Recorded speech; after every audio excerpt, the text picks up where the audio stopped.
Hello again, or if you are new with us, welcome to the Canting Club. This week we have a white from Lebanon, from the Bekaa Valley, one of the cradles of the grape.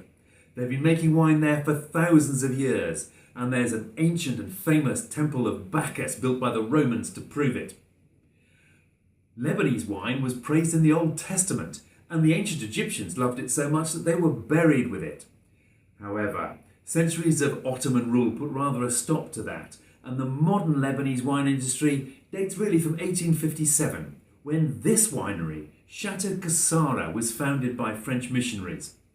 Today they're not just the oldest, but also the largest winery, and they make a wide range of wines, most of which are red, reflecting the hot, dry climate of the Bekaa.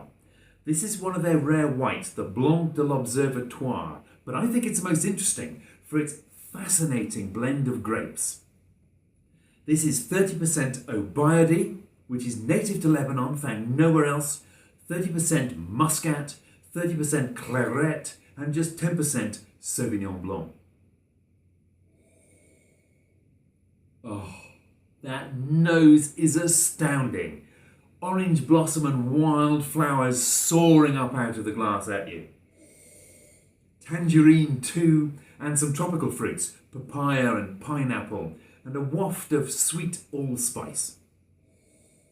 Oh, it's heavenly. But despite all that exoticism, there's a mineral edge to it that hints to me that the wine's going to be dry.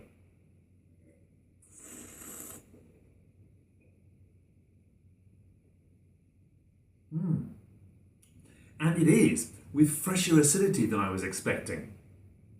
At first the fruit is rather swamped under the nose, but then fine citrus comes through, pink grapefruit and orange peel, supported by some ripe pear and lots of spice, both sweet and peppery.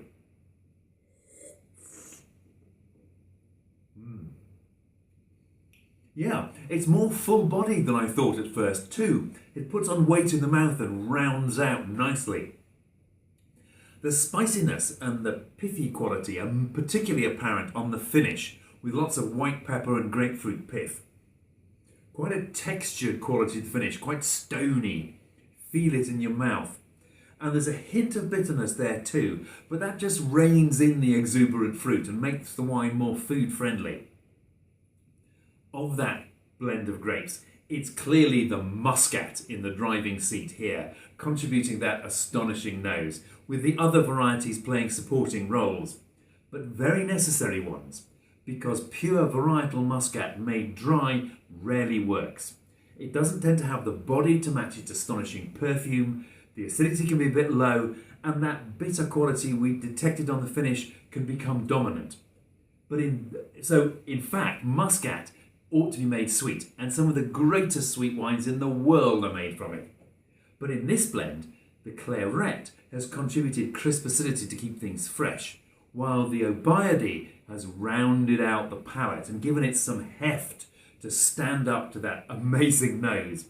The Sauv Blanc is harder to detect, but warm climate Sauv Blanc, and this has to be from the Bekaa, does tend to tropical fruit, so I think it might be responsible for those elements on the nose. The combination is distinctive and different, and I think it much better reflects the history and climate of the Bekaa than any Me Too Chardonnay ever could. Ksara have taken a bit of a risk with this one, but I think it's paid off handsomely, for this is a wine with a sense of place, and there aren't enough like that. It's also quite delicious. Cheers!